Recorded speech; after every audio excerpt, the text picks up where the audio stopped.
so our team does it this way.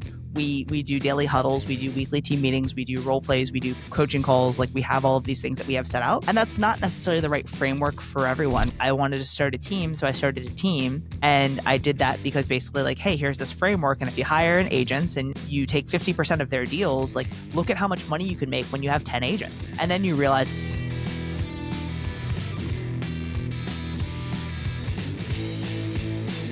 all right, y'all. So today we have got one of the most influential realtors in social media. Not only is she a badass when it comes to marketing and real estate marketing, but she's also just a badass realtor. Like she's got both. She's got the attraction method. She's got the marketing. Actually, it's three things now. And she's got the ability to actually close a bunch of deals. So getting her on this podcast is no small feat because her time is very, very valuable. And I cannot wait to hear all the nuggets she drops. Wayne, what do you want to hear from this person today? How she's built a brand, her philosophy about brand, her insight into what's working on social media, because she's phenomenal there. And then I want to know some of the lessons she's learned about leadership, because she's such a phenomenal leader and nobody just starts that great. So what are some of the things she's learned and how she developed over the years? Hey, hold on. Before we get back to the episode, make sure you like and follow us on social media and subscribe to our YouTube channel. It means the world to us. And don't forget to turn on that little notification bell so that you get alert every single time we drop a new episode. If you want to really go hardcore, go binge some of our past episodes and please leave a 5-star review. All right, back to the episode. Welcome back to Real Estate UnTucked podcast. Today, we are thrilled to be joined by Katie Day, a top producing realtor, a fearless team leader of the Move Me to Texas or Move Me to TX team at Real Broker in Houston, Texas. We're going to duke it out here in a minute. Katie is a marketing and video expert. Prove it. We're going to have fun. A master team builder, master of team building, and one of the most connected agents, I think, in this industry. So you are known for your passion for networking. You are incredibly creative when it comes to real estate strategies, and you bring a lot of fun and energy to everything you touch. So today we're going to dive into your brain and how you use video, how you use content, how you've grown your brand. I mean, you've done a lot, built a big team. That's great. So we're going to dive in and see where this wild ride takes us. We never know. So first question is, how the hell did you get into real estate? Like nobody gets in here normal. Like how'd you get here? I mean, everyone kind of has an odd journey into real estate. There's very few people, I think, unless their parents were real estate agents, that like go right into it. And often then they have a career before they get here. So I went to college for business management because I figured I would be a manager of some sort or something, but that a general business degree would be a good move. Did that. And then I got into residential property management. So I did apartment management for a few years after school. I moved around the country. So I lived in Florida, Alabama, and then eventually out to Texas. And then I got into single family property management. And then there was a time in which my company was merging with another company. And I knew that there were 5 people in the same position as me that, you know, once the companies merged, there'd only be one of us. So I was like, my odds aren't great here. So let me go get my real estate license and see, like, maybe that's what I'll do. And so I got my real estate license, then I got laid off. So I started to do that and just kind of, I wouldn't say necessarily fell in love with it, but I fell in love with the quote unquote freedom, right? And the untapped income potential and the ability to kind of to do my own thing, because after managing people and dealing with a lot of like bureaucracy and obviously getting laid off, I was like kind of done with working with and for other people. Yeah, no, that's got laid off to get a job. I like it. That's how it works. Yeah, we are all three of us wildly unemployable. I mean, we're people are like, why'd you stay in? I was like, I have nowhere to go. I can't go get a job. So here we are. All right. So give us a little perspective. What's the team look like right now as far as size and transactions? How big's your team and how many transactions you do in a year? So wildly, I normally only cry when I'm angry, right? Like I don't normally get like upset. Yeah. You know, I just don't know how to process emotions, so they come out through my eyes. Don't fuck with me tears. That's what those are. Like you see that happen, you're like, all right, clear out. But it's very rare. Like for most things, I generally let things roll off my back. But that wasn't the question. The question was the makeup of the team and kind of what we do. We've got 10 agents on the team, and we service the greater Houston area. So I really just say like anywhere like 45-ish minutes outside of downtown Houston, because as we've grown, and like Wayne, you know, Texas cities, like you've got the city and then you have all of the suburbs. We've added agents. Takes an hour and a half to get from Dallas to Dallas. So same thing in Houston, right? It's just 2 hours. You said it was in Houston. No, it is. It's just, Yeah. Absolutely. So we've added agents in the different suburbs. We do around 180 transactions a year, shooting for 200 every year. We shoot for 200. But Right. we normally end up around the 170, 180 mark. And yeah, it's a fun time. But it's not just your team, right? I mean, you're a big influencer. First of all, like you have a massive following, which is awesome. But secondly, you have a massive following inside of your brokerage too, right? So I'm like, you're just out there trying to spread the gospel about move me to Texas, but you're also spreading the gospel about your brand, which is what I'm really fascinated about, because you're one of the, if I had to think of 5 people in Real that like were the brand, like you're one of them. Well, I appreciate that. I love that.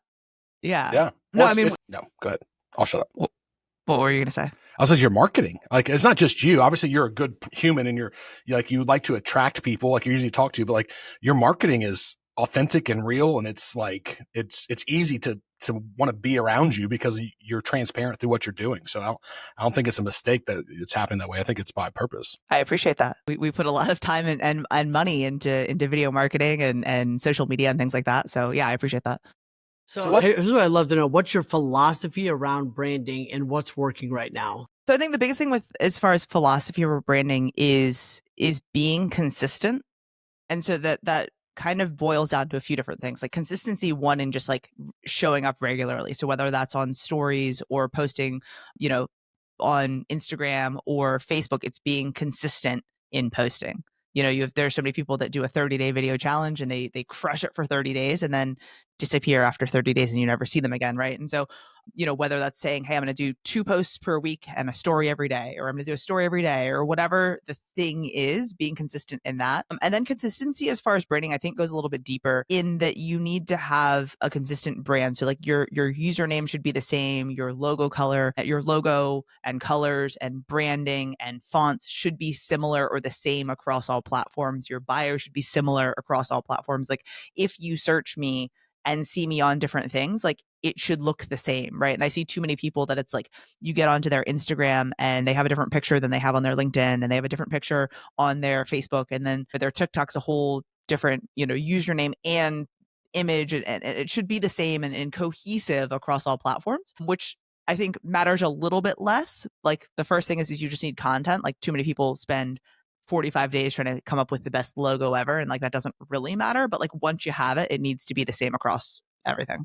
Yeah. One of the things that I'm jealous of is like your style is so approachable. Like every time I see your videos, like you're saying, like it's usually like a t-shirt with like your logo on it. You're wearing some sneakers. Yeah, there you go. It's usually black. So like, even though you're in different locations doing your videos, like I want to mimic that, but I'm not I used to wear bow ties. Like that's how far I used to go. So like I can't wear a t-shirt, but it's off my brand, even though I wear flip-flops and t-shirt and jeans when I'm not on camera.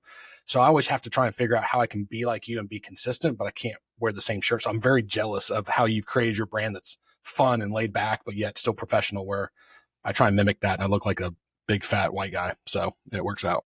How would you describe your brand and how did you discover it, or how would you tell somebody else to go discover theirs? I've just kind of fallen into it, honestly, right? Like if you look back through the years, like I've had different iterations of like either what I'm wearing or what we're doing, content style or video style or different posts and stuff like that. So like, I got into real estate in 2016. My first full-time year was 2017. And so like, if you look at like, if we're talking about content, like I was posting the Canva graphic and I was making them in Photoshop because I don't think Canva existed then, the just listed, just sold under contract posts, right? And like they were blue and white because I was with Coldwell Banker, right? And so their colors were blue and white. So I was branding under that. And then like I realized that those were stupid and no one liked them. But like during that time, I would have people that would come up to me like at the gym or at an event or something and be like, hey, like, is everything going okay? I'm like, yeah, it's great. Why? What's up? They're like, I haven't seen a just sold post in a while. Like, are you still selling homes? And I'm like, oh yeah, we sold 4 last week. I just like haven't had time to make them. Right. But like that was the brand and that was the style. And so over the years that's changed as video has become more prevalent, as now short form video is more prevalent, right? Like, and so that's changed. Like, but also back then in 2016, like I used to wear a polo, jeans, and cowboy boots. That was my like everyday thing. And so if you see a video from me back in 2016, 2017, 2018, I had on a polo, jeans, and cowboy boots. And that was just like literally like I have probably 15 moving to Texas polos with an embroidered logo on them that I wore every single day. Right. And if I was dressing up, I'd wear slacks and dress shoes. But like every single day, that's what I wore. And I think that for a lot of people, that whether it is bow ties or not wearing bow ties or dressing in a suit and now wearing a t-shirt or whatever it is, it's like as you become more confident in your ability to communicate to clients and your value and that you know what you are doing, like I think that for me, like I realize I don't have to wear a suit to a listing presentation. I can wear dress pants, a t-shirt, and a blazer, and like I don't have to be suited up. Like I know that I know what I'm talking about, so I don't have to do that now. And so that's why like it's changed over the years. But do you feel, I got a question to follow up on that real quick, because I feel like sometimes agents start out in the t-shirt and like, or use this better one. There's a Hawaiian shirt and flip-flops, right? Like, I feel like agents start out that way. And I was kind of like that. I used to be like, they're hiring me for my knowledge, not my attire.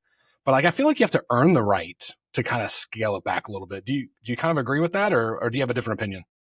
I would agree. I would agree to some extent, right? Like I think that there are some people that day one they've done that and they've knocked it out of the park, and that's great. But like also I know that I am a far more intelligent, real estate intelligent person now than I was, 8 years ago. Right. And so like, could I walk into $1 million house in jeans and a t-shirt and a blazer 7 years ago? They'd be like, who is this child? And like she's naming off all of these things that have nothing to do with real estate. Now it's like, I know that if I study the comps and look at the data for long enough, I can go in and like intelligently speak about most real estate markets in the greater Houston area, right? Like I know that because I've had hundreds of at bats, right? And so like, I think that it's hot take. Like I think it's a little cocky to think that you're, as a brand new agent, like they're gonna like me for me. Well, like you don't know shit. So like let's just, be real here, right? Amen.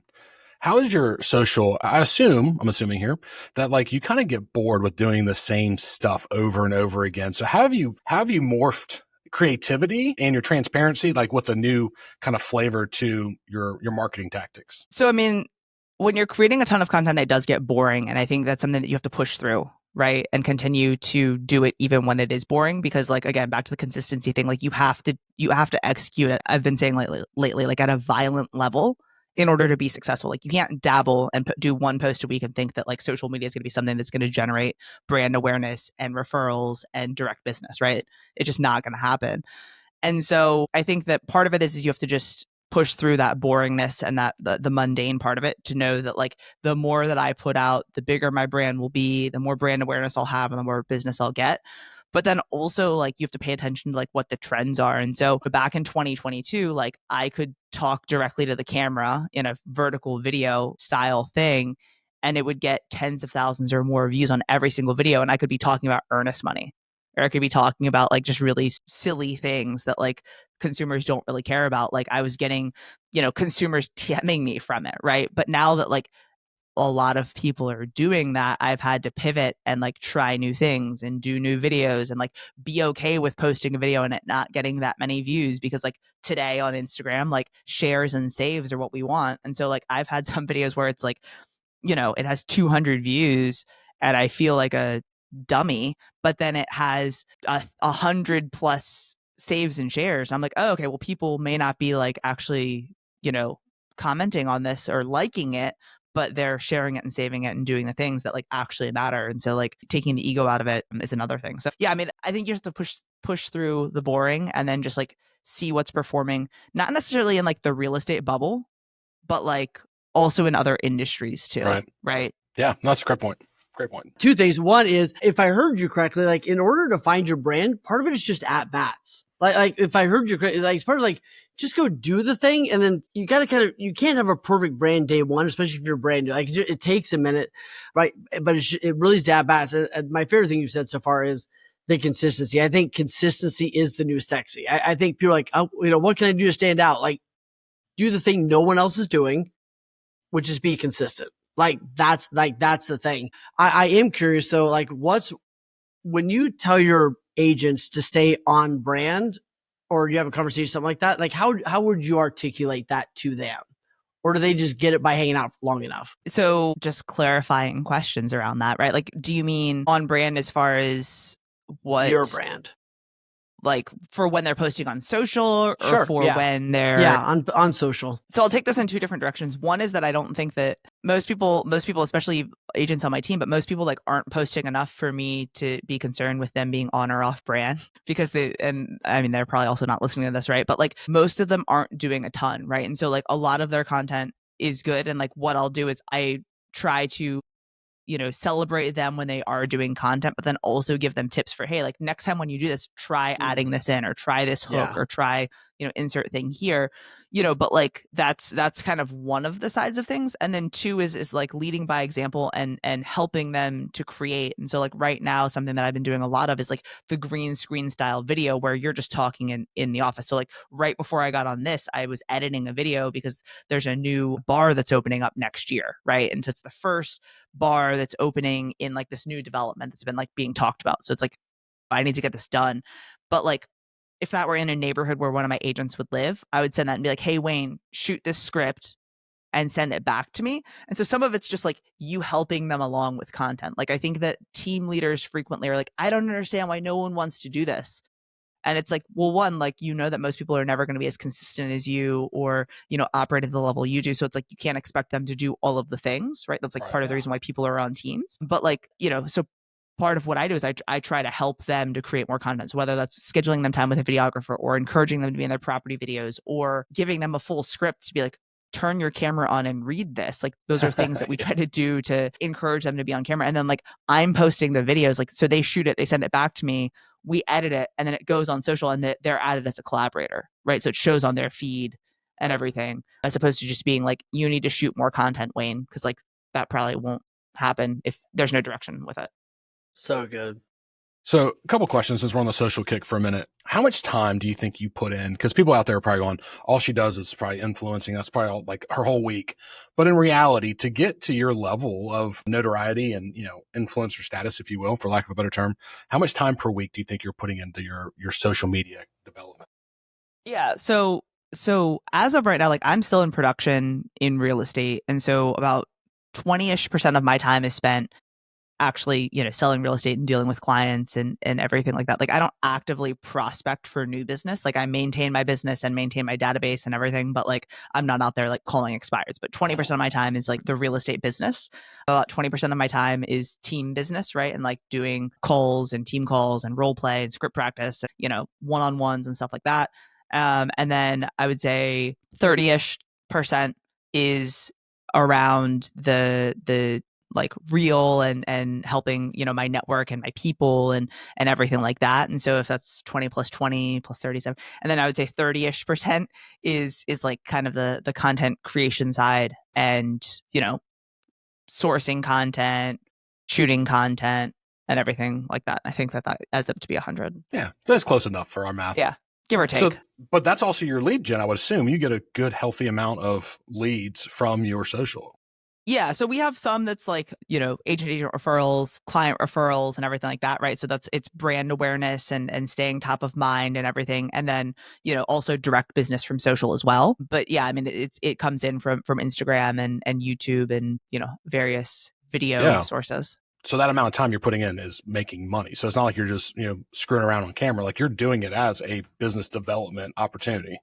But it didn't necessarily start that way, right? Like I remember my husband talks about this a lot. Like we were in business together, right? And so I came to him and I was like, hey, I want to start paying this videographer like thousands of dollars a month because like video, this was moving into 2020, right? Video like is something I think that's going to be a really big deal. And he's just like, all I see are dollar signs. I'm like, trust me, this is a thing, And so it's one of those things that like we did neighborhood spotlight videos every single week for almost 4 years that like we were doing long form interviews with business owners. Yeah.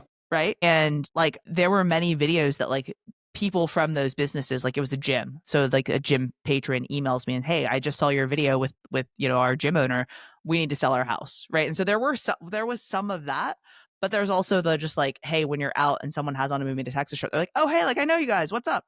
Like that kind of thing. Yeah. Right. And so it's not always a direct correlation to like I shoot a video, I sell a house. Right. But it's like, so that's where it's difficult for most people to invest in their personal brand and invest in video because it's like, that with a Zillow lead, 1 out of how many ever Zillow leads, depending on your conversion rate, convert. And so if you spend $1, make $5, then it's worth it. right? But that's not necessarily the same correlation that you have with video content. Yeah, no, 100%, 100%. I think that's a good way of putting it, because like you're doing it to get business, but you're also doing it for brand recognition, which it's hard to really kind of put a dollar sign on that. But it's when you walk into the bagel shop and people are like, I know you. Like, there's nothing that, maybe it's my ego, but there's nothing better than when I walk in like, hey, are you Brad Allen? Because they saw some of our videos. I'm like, you're damn right I am. But they didn't use us to buy a house, so I guess it went a little sideways. Yeah. But I just moved here and I love your videos. She's like, oh, that's like, stop, unfollow me. Actually, like, just unfollow me and go from. So this is my jam. I'm so glad that you're taking the time to talk to us about this, because I love what you're doing. And part of it, the question I have is, you said a little bit of YouTube. I see mainly on Instagram. Do you put a lot of effort and everything into YouTube, or are you just focused on one channel for the most part? So we did a ton on YouTube back in like 2020, and we were very focused in on like the talking head style, moving to Houston content, right? And like, obviously we know over the pandemic time, like, lots of people were moving to Houston, so it did very well for us. And then I got lazy. I stopped posting as much, and then our YouTube became more of like a dumping ground for our property tours and our this and our that and blah, blah, blah, blah, blah. And it was just like a mishmash of things. So I this year have like relaunched a new YouTube channel with like just talking head videos, but then Instagram, is another one. But like, also, Brad, like, you're not looking to move to Houston, Texas. So like, you wouldn't, unless you searched for me, you likely wouldn't like see the YouTube videos kind of thing, right? Like, you're looking for like how to, repair this hole in the wall, or how to whatever, or this business, the best bagel shop, and that kind of thing. Not like how to buy a house in Houston, Texas, right? Yeah. So that makes sense. You're also in the same boat. We have a lot of community tours from pre-pandemic, and they're still crushing. Like, we still get views and comments. So this year we're doing the same thing. It's kind of funny. We're doing the same thing. We're going back in to our YouTube and really diving into the content of that, making sure it's tagged right. And there's so many good products out there that there weren't 5-6 years ago that really help us with tagging and locating. And it's so much better and easier now, I think. So one of the questions I have for you is, talking to agents that are listening that aren't afraid of a camera. They don't mind doing social media. So we're going to take the ones that are afraid of cameras out. What would be your just like 5-second, mentorship to them, saying, and they want to get their social up and going? Like, what would you tell them to do just to get going, or get their feet underneath them? when is this going to air? Like, soon? The next month or so, probably. I don't know. Yeah. Okay. I know everyone normally has like a little bit of lead time, right? It's not going to air tomorrow kind of thing. No, none.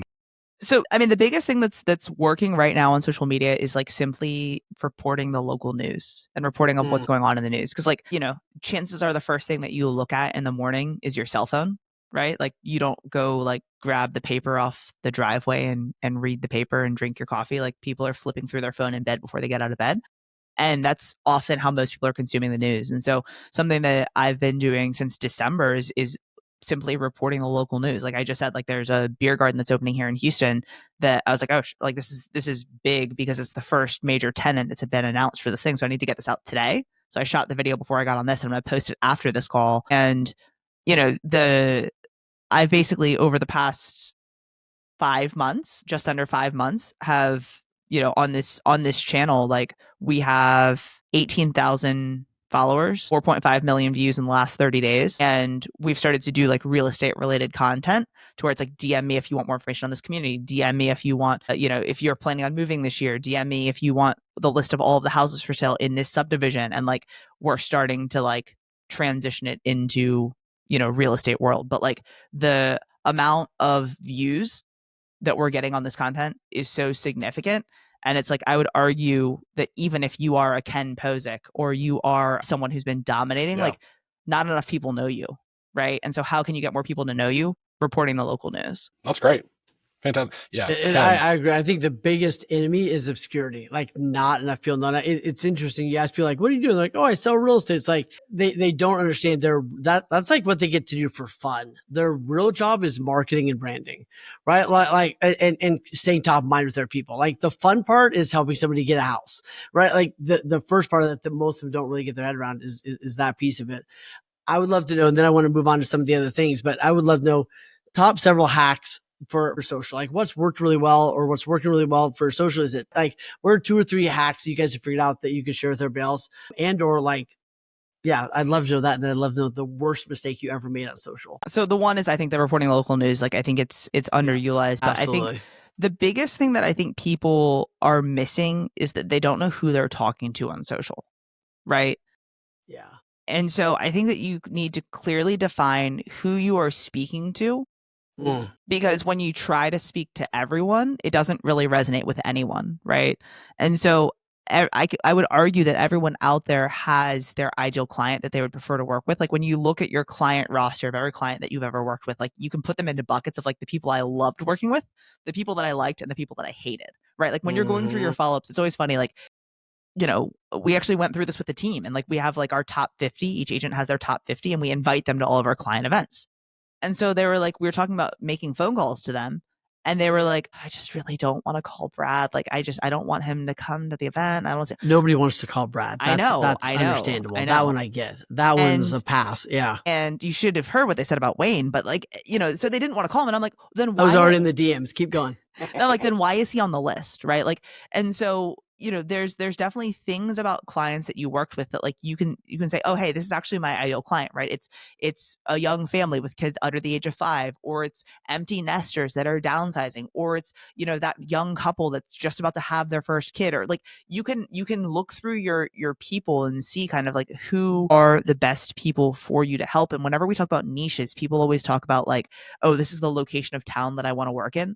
I think it's way more specific than that. That may be the location of town that you want to work in, but who are the people in that location?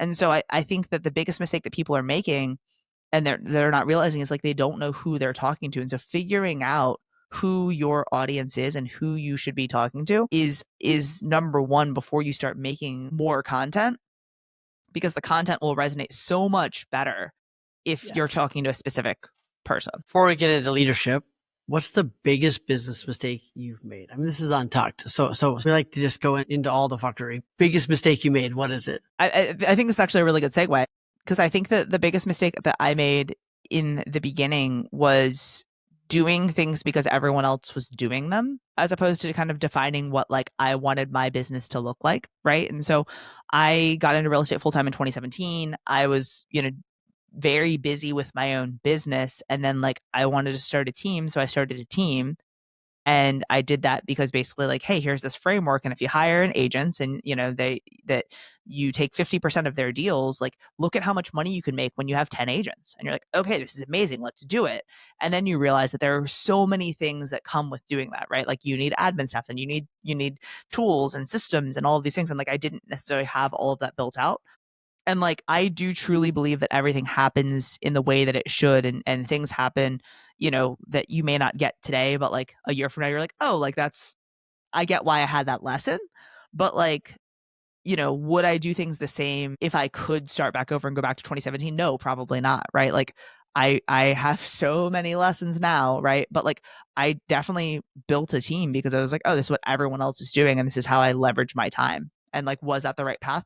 Maybe not. But like, also the path that I took got me to where I am. And so like, I'm grateful for it. What you're saying is some of the lessons, the biggest lessons you've learned growing a team, like growing into the leader you are now. Like what are some of those pivotal things either you learned or like, man, I had to get really good at this, or I had to change my approach? Like what are the two of those things where like you really had to evolve to be the leader you are now? So I think one of the biggest things that I had to understand is that I can't want something for you more than you want it for yourself. Amen. He's got the arms up and everything. Just preaching. No, but like preaching. That's the full Jesus, by the way. I was like, oh shit. That's all the way. That's yeah. But here's the thing is like, for so long, similar to the if you have all of these agents selling homes, basically the thing was is like have them sell 2 a month, 2 a month, 2 a month, 2 a month, right? So that's 24 homes for every agent on your team. And then you're doing this pro forma where it's like, oh, if I have 20 agents selling 24 homes a year at 50% at 10K, blah, blah, blah, blah, blah, this is how much I'm going to be a millionaire, right? And then life happens and they sell 4 homes and you're like, like I have 40 agents selling 4 homes. Great. I've never had 40 agents, but you get the idea. And so I think that it's one of those things that like, it just, I can't make my goals your goals. And so I have to really understand, Wayne, like what your financial goals are, what your financial obligations are, what makes you tick, to then help coach you to maybe more than you wanted to do. Say you only want to sell 5 homes next year. Could we get you to 8? Could we get you to 10? But like, I can't make you, if you only want to sell 10 homes, I can't make you sell 24. And so when I realized that, it helped me to better coach my agents to get to where they want to be. right? And oftentimes it's not a monetary thing. It's that they want to pay for their kids' summer camp, or they want to be able to pay off this debt, or they want to be able to, go on this vacation every year, and they're the one who's paying for it, right? So understanding that not everyone's as hungry or not everyone has the same goals was like the biggest realization for me to then not be so disappointed, right? Like I wanted to hit 500 homes, but if like my people only want to sell 4 homes a piece, like we're not going to get to 500. So And how there's does so that? many leaders that are pissed. They're like, I'm so mad that my agents only did 4 deals. It was like, that's what they told you they wanted to do. Or that's what they would have told you had you asked, right? But like you said, it's there's nothing worse than trying to drag somebody to where you want them to go if they don't actually want to go there. And then the other thing that I always think about that like I don't know how to properly say it to people, and it's not something that like you're ever going to get put on stage to say kind of thing, is like I've finally come to a point where like I've mentally removed myself from the rat race of like I need to sell this many homes because Wayne sells this many homes, right? Or someone Yes. on stage said they sell 500 homes, so I want to sell 500 homes. And so I'm very much in the mindset now of like, okay, how much money do I need to make to live the life I want to live? And like, if Wayne sells more homes than me or Brad sells more homes than me, like I can be completely okay with that because I'm making what I need to make and I'm happy and I'm good. And it's difficult when, we're seeing people posting that they have 100 homes under contract this month, or that they, hit this milestone, or they this or they that. And so those are like kind of the two things that I think I have love taken that. time to get to, but I feel like I'm at that place in my life. Man, that's so beautiful. Chasing trophies is one of the biggest ways to screw up your entire life. But let me ask one more question before I let Brad back in. What helped you make that switch? How did you act? Because that's hard. What was it that kind of helped you go like, the only person that cares about how high my name is on the stat board is me. Like nobody's right. Like No one what cares, helped yeah. you figure out like what mattered to you? So, I mean, I think part of it was like having kids, right? And like, they always show you like those graphs or charts or whatever with like the dots of how many years you have with kids, or, how many summers you have, or how many whatever, Yeah. right? And it's like, I saw a thing the other day that was like 75% of the time that you'll spend with your kids like occurs before they leave your house. And then you only get 25% of like time with your kids of their life or whatever it is, right? And I was like, oh geez, like that puts it in perspective. And so I think for me, I had a great childhood and my parents were present and we did the things and we went on summer vacations. And so it's like, it's not like me trying to fulfill something that I never had, but like, it's a like, man, like I always worked so hard and like work was my thing. But like, as my kids get older, like I don't want them to be like, oh, like mom was always on her phone, or like she was always doing a deal, or she was always whatever. So like, I had an agent the other day. I was like, can you call me at 5? I was like, no, but I'll call you in the morning. Like send me an email with what you need, or like we can talk at 9 or 8. Like, and I called her at like 7:45 this morning and we talked. Right. But like, I think that we make things out to be like way more of a big deal than they are, or way more of an emergency than they are. And so I think for me, it was just like having kids and realizing that like, this isn't that important. You know what I mean? I'm asking for a friend here, right? Are you really okay with agents doing 4-8 deals, or do you have certain qualities you look for before you even open up your own time into pouring into somebody else? So for the team specifically, like we want people to sell 15 homes a year. That's kind of like the minimum standard. Yep. Not everyone has done that. And so it's also something that like we have and haven't.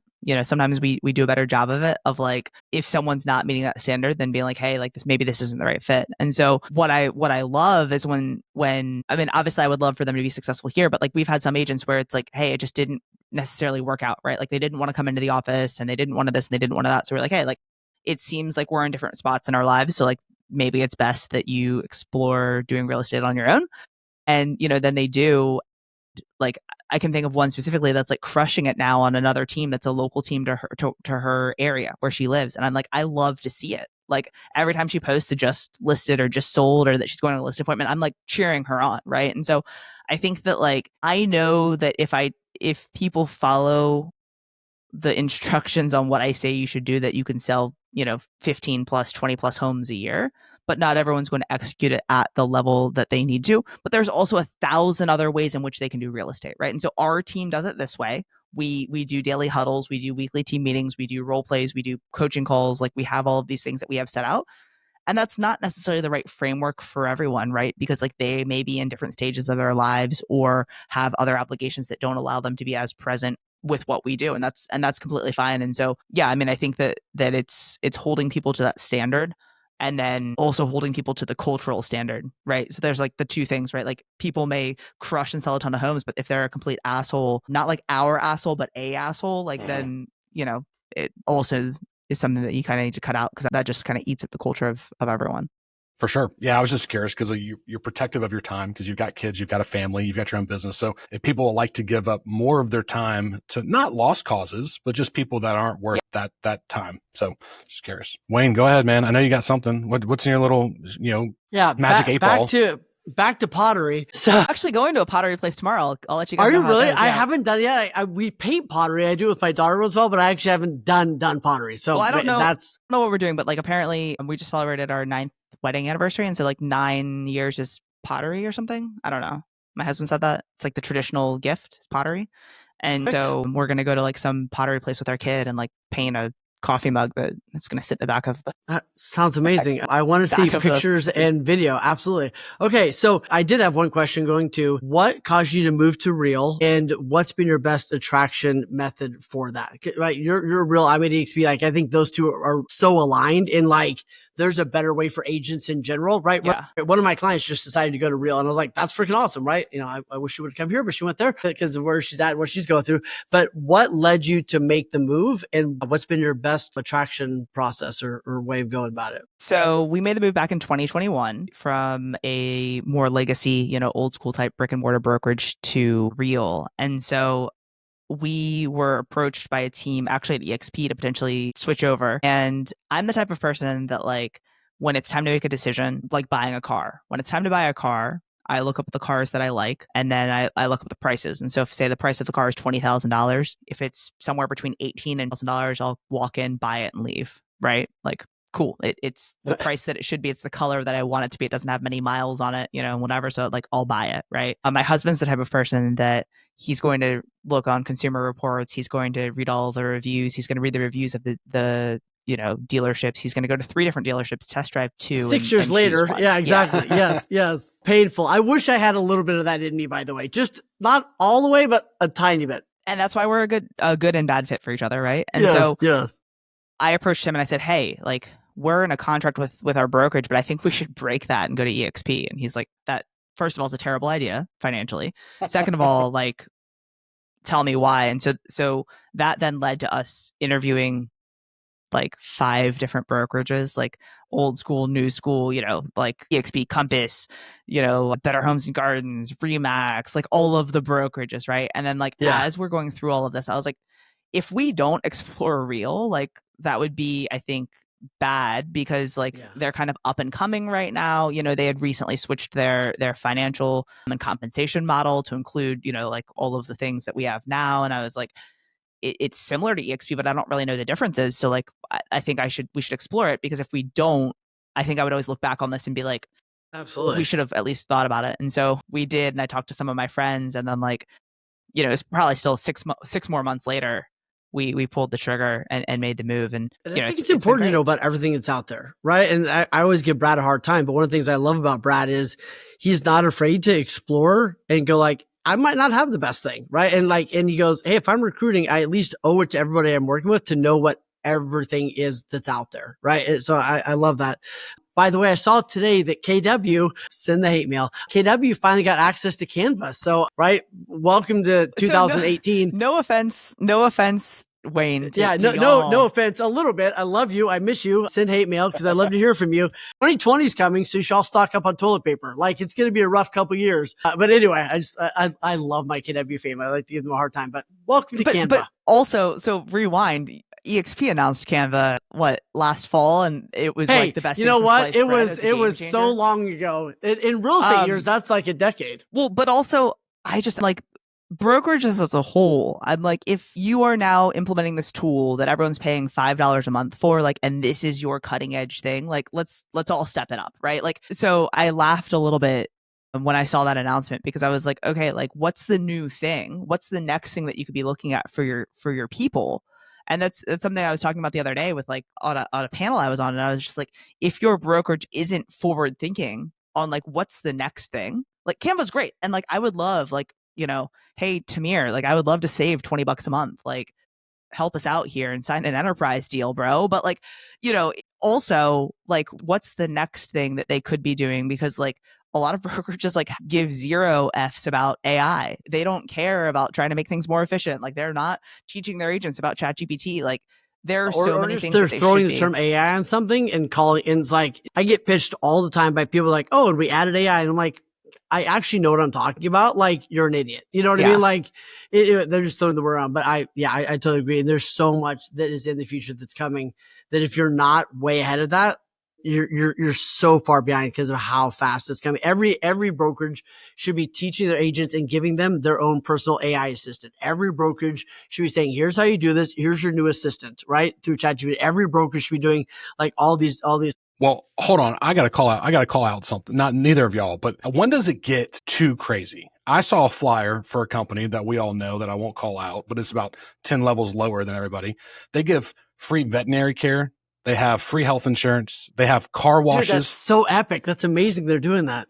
Like, when is it like, you're like, math doesn't math, right? Like, math doesn't math. I don't understand. And I'm not necessarily making fun of them, but it's like, what's the play? Like, what are you not being transparent about? Because you can't do that for $100 a month. Right. Well, but it's like, for a lot of those things, it's like the car wash place is like, they have one, like, so, I mean, Houston and Dallas, we were joking around that it's like 2 hours from, door to door, Dallas to Dallas. Like, it's like, there's one car wash place you can go to in Dallas to get like a car wash on a Tuesday afternoon. Like, it's not, yes, it's free, but it like, there's like parameters around it that like, all 500 agents in the city aren't, and, all 500 agents in the city aren't going to go to that car wash on Tuesday. You know what I mean? Well, it's just like what's weird. useful? Like what is useful that's actually adoptable by agents? And I think the other thing we run into is there's a lot of places like, if I just throw more tech at my agents, they'll be more successful. It's like the adoption process and making sure it's actually usable is really important. But that's a whole nother conversation. What's been the best way to attract people to your team and to the brokerage? Is it you doing the videos and just you being you, or is there some magic, pill that you're about to drop on everybody? I wish that I had a magic. God, that's the only reason I'm here, Katie. Come on, Katie. I came here for what? This is just my secret to ask people questions I want to know the answers to. So you got to give me something. No, it's something that like I feel very, very fortunate to have built a large group real, and like often like joke with like the people that are in my group. I'm like, I'm not really even sure why you named me a sponsor, but I appreciate it, No, I mean, I think that there's two things, and the first is that production is the greatest attractor, right? And I think that a lot of people move to cloud-based companies, EXP and Real, and then many others, then suddenly all they do is talk about selling real estate, but they're not actually selling real estate. Right. And they think that that's going to attract other people. And like the other thing is it's a relationship business. Right. And so for me, all of the people that have come to Real and that I talk to on a regular basis and that I also attract themselves and have stayed the longest are people that I have the best relationships with.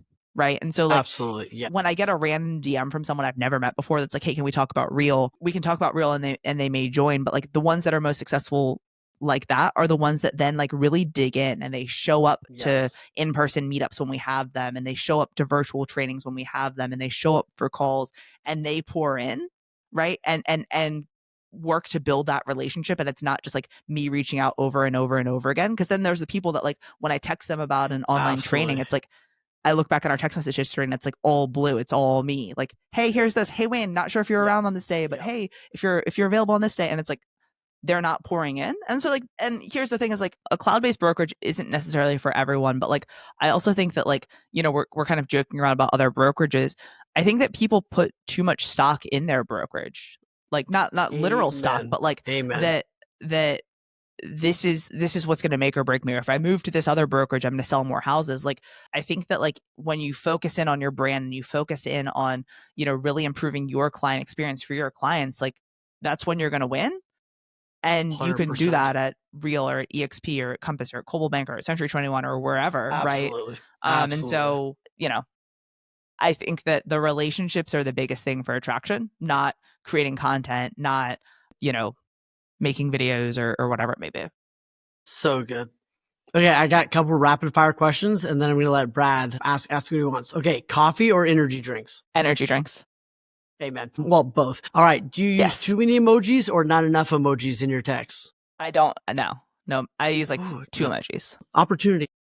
All right. If you had to pick one, Instagram or YouTube, what would you pick? What's the goal? You just have to pick one. You ride or die. Instagram or YouTube. Instagram. Okay. Favorite place to eat in Houston? Oh, this place called Handy's. What's something you're really, really good at that most people don't know? Sleeping. I love it. All right. What do you think is most misunderstood about you? What do you wish they knew? I think that people that don't know me very well, I'm a very loyal person. Like I'm a fiercely loyal person. Like if Wayne said we don't like Brad, I'd be like, okay, we don't like Brad. If Wayne says I'm in, that kind of thing. So I'm a fiercely loyal person. Okay, last one. If your younger self, you yourself could see you now, what do you think she'd be most proud of? Oh, Damn, man. Wayne. Like you wind up with some softballs, and now I'm like, we're going deep. He's just taking notes from his own therapy sessions. He's like, that'll be a good one to have right? some podcast. Yeah. This goes back to when I think that I never really some kids grow up that they want to be a mom or they want to be a dad. Like I didn't know that was something that I wanted. Like I actually wasn't sure that I wanted kids when my husband and I got married. And so I think that my younger self would think it's really cool that I have kids and a family and everything. That's beautiful. Great answer. Well, Brad, you asked me welcome to what the my favorite podcast. steak is or something. yeah, We're gonna go back to my last question. question for the whole one was Wayne kind of took it, but it's more of if you can talk to your younger self, right, and give your younger self about your real estate journey, one piece of advice, what would that be? As far as advice to my younger self, I think that it would be just that everything works out. I think that there's so many times that you aren't sure that what you're doing is going to work, or you're not sure that why you're doing it or whatever it may be. And everything kind of works out. Truth. It is true. I want to be your friend. That's all I know. I would like to apply for the Be Katie's Friend Club. I thought you said I wouldn't be your friend. And I was like, God, that was really awkward. I want to be your friend. I want to be your friend. I your friend. I'm like, oh, no, okay. I want to be your friend. I think it's awesome. Thank you for everything you shared. I love your heart, your wisdom, what you're bringing to the table. I mean, I can tell why people want to be in your world and spend time with you. It's pretty awesome. And thank you for spending time with us. Thank you. Appreciate it. Thanks.